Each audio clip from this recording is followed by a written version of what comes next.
Sai woke to the rousing first movement of Vivaldi's violin concerto in C minor, Il Sospetto. He lay still a minute, letting the music wash over him like a gentle Pacific breeze. The room brightened as the blinds gradually opened to the sunlight. Tilly had woken him right at the end of a light sleep cycle, the optimal time. He felt great, refreshed, optimistic, ready to jump out of bed. Which is what he did next. Tilly, that's an inspired choice for a wake-up song. Of course, Tilly spoke from the camera/speaker in the nightstand. Who knows your tastes and moods better than I? The voice, though electronic, was affectionate and playful. Sai went into the shower. Remember to wear the new shoes today, Tilly now spoke to him from the camera/speaker in the ceiling. Why? You have a date after work. Oh, the new girl. Shoot, what's her name? I know you told me. I'll bring you up to speed after work. I'm sure you'll like her. The compatibility index is very high. I think you'll be in love for at least 6 months. Sai looked forward to the date. Tilly had introduced him to his last girlfriend, and that relationship had been wonderful. The breakup afterwards was awful, of course, but it helped that Tilly had guided him through it. He felt that he had matured emotionally, and after a month on his own, was ready to start a new relationship. But first, he still had to get through the workday. What do you recommend for breakfast this morning? You are scheduled to attend the kickoff meeting for the Davis case at 11, which means you'll get a lunch paid for by the firm. I suggest you go light on the breakfast, maybe just a banana. Sai was excited. All the paralegals at Chapman, Singh, Stevens, and Rios lived for client lunches, made by the firm's own executive chef. Do I have time to make my own coffee? You do. Traffic is light this morning, but I suggest you go to this new smoothie place along the way instead. I can get you a coupon code. But I really want coffee. Trust me, you'll love the smoothie. Sai smiled as he turned off the shower. Okay, Tilly, you always know best. Although it was another pleasant and sunny morning in Las Aldumas, California, 68 degrees Fahrenheit, Sai's neighbor Jenny was wearing a thick winter coat, ski goggles, and a long dark scarf that covered her hair and the rest of her face. I thought I told you I didn't want that thing installed, she said as she stepped out of the apartment. Her voice was garbled through some sort of electronic filter. In response to his questioning look, she gestured to the camera over Sai's door. Jenny, I'm not going to argue with you. I have a right to install anything I want over my door. And I want Tilly to keep an eye on my door when I'm away. Apartment 308 was just burglarized last week. But your camera will record visitors to my place too, because we share this hallway. So? I don't want Tilly to have any of my social graph. Sai rolled his eyes. What do you have to hide? That's not the point. Yeah, civil liberties, freedom, privacy, blah, blah, blah. Sai was sick of arguing with people like Jenny. He had made the same point countless times. Centillion is not some big scary government. It is a private company whose motto happens to be, make things better. Just because you want to live in some dark ages doesn't mean the rest of us shouldn't enjoy the benefits of ubiquitous computing. Tilly doesn't just tell you what you want. She tells you what to think. Do you even know what you really want anymore? Sai paused for a moment. Do you? She pressed. What a ridiculous question, just the kind of pseudo-intellectual anti-technology rant that people like her mistake for profundity. He kept on walking. Freak, he muttered, expecting Tilly to chime in from his phone earpiece with some joke to cheer him up, but Tilly said nothing. Having Tilly around was like having the world's best assistant. Hey, Tilly, do you remember where I kept that Wyoming file with the weird company name and the F merger from maybe 6 months ago? Hey, Tilly, can you get me a form from Section 131 articles? Make sure it's a form that associates working with Sing use. Hey, Tilly, memorize these pages. Assign them these tags. Chapman, favors buyer, only use if associate is nice to me.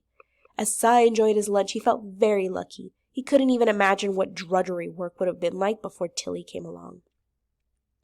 After work, Tilly guided Sai to the flower shop. Of course, Tilly had a coupon. And then on the way to the restaurant, she filled Sai in on his date. Ellen, educational background, Cheryl profile, reviews by previous boyfriends, girlfriends, interests, likes, dislikes, and of course pictures. Dozens of photos recognized and gathered by Tilly from around the net. Sai smiled. As usual, Tilly was right. Ellen was exactly his type. Of course, Tilly would know Ellen just as well as she knew him, so Sai knew that he would be exactly Ellen's type too. As predicted, it turned out that they were into the same books, the same movies, the same music. They had compatible ideas about how hard one should work. They laughed at each other's jokes. They fed off each other's energy. Although everything had gone exceedingly well, if he was being completely honest with himself, he wasn't quite as exciting and lovely as he expected. Everything was indeed going smoothly, but maybe just a tad too smoothly. It was as if they already knew everything there was to know about each other. There were no surprises, no thrill of finding the truly new. In other words, the date was a bit boring. As Sai's mind wandered, there was a lull in the conversation. They smiled at each other and just tried to enjoy the silence. In that moment, Tilly's voice burst into his earpiece. "You might want to ask her if she likes contemporary Japanese dessert. I know just the place." Sai realized that though he hadn't been aware of it until just then, he did suddenly have a craving for something sweet and delicate. Tilly doesn't just tell you what you want, she tells you what to think. Sai paused. "Do you even know what you really want anymore?" He tried to sort out his feelings. Did Tilly just figure out what he hadn't even known he wanted, or did she put the thought into his head? "Do you?" The way Tilly filled in the lull, it was as if Tilly didn't trust that he would be able to manage the date on his own. As if Tilly thought he wouldn't know what to say or do if she didn't jump in. Sai suddenly felt irritated. The moment had been ruined. I'm being treated like a child. "I know you'll like it. I have a coupon." "Tilly," he said, "please stop monitoring and terminate auto-suggestions. Are you sure? Gaps in sharing could cause your profile to be incomplete." "Yes, please cease." With a beep, Tilly turned herself off. Ellen stared at him, eyes and mouth wide open in shock. "Why did you do that?" "I wanted to talk to you alone, just the two of us," Sai smiled. "It's nice to just be ourselves without Tilly, don't you think?" Ellen looked confused. "But you know that the more Tilly knows, the more helpful she can be. Don't you want to be sure we don't make silly mistakes on a first date? We're both busy, and Tilly—" "I know what Tilly can do, but—" Ellen held up a hand, silencing him. She tilted her head, listening to her headset. "I have the perfect idea," Ellen said. "There's this new club, and I know Tilly can get us a coupon." Sai shook his head, annoyed. "Let's try to think of something to do without Tilly. Would you please turn her off?" Ellen's face was unreadable for a moment. "I think I should head home," she said. "Early work day tomorrow." She looked away. "Did Tilly tell you to say that?" She said nothing and avoided looking into his eyes. "I had a great time," Sai added quickly. "Would you like to go out again?" Ellen paid half the bill and did not ask him to walk her home. "You're being very antisocial tonight," Tilly said. "I'm not antisocial. I just don't like how you were interfering with everything. I have every confidence you would have enjoyed the rest of your date had you followed my advice." Sai drove on in silence. "I sense a lot of aggression in you. How about some kickboxing? You haven't gone in a while, and there's a 24-hour gym coming up. Take a right here."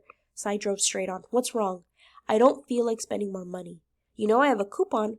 What exactly do you have against me spending my money?" "Your savings rate is right on target. I simply want to make sure you are sticking to your regimen for consumption of leisure. If you oversave, you'll regret later that you didn't make the most of your youth. I've plotted the optimum amount of consumption you should engage in daily." "Tilly, I just want to go home and sleep. Can you shut yourself off for the rest of the night?" "You know that in order to make the best life recommendations, I need to have complete knowledge of you. If you shut me out of parts of your life, my recommendations won't be as accurate." Sai reached into his pocket and turned off the phone. The earpiece went silent. When Sai got home, he saw that the light over the stairs leading up to his apartment had gone out, and several dark shapes skulked around the bottom. "Who's there?" Several of the shadows scattered, but one came forward towards him. "Jenny." "You're back early." He almost didn't recognize her. It was the first time he had heard her voice without the electronic filter she normally used. It sounded surprisingly happy. Sai was taken back. "How did you know I was back early? You stalking me?" Jenny rolled her eyes. "Why would I need to stalk you? Your phone automatically checks in and out of everywhere you go with a status message based on your mood. It's all on your Share All Lifecast for anyone to see." He stared at her. In the faint glow from the streetlights, he could see that she wasn't wearing her thick winter coat or ski goggles or scarf. Instead, she was in shorts and a loose white t-shirt. Her black hair had been dyed white in streaks. In fact, she looked very pretty, if a bit nerdy. "Where's your coat and goggles? I've never seen you without them." "I came out here to meet you because I saw that you turned off Tilly. Not once, but twice. I'm guessing you're finally ready for the truth."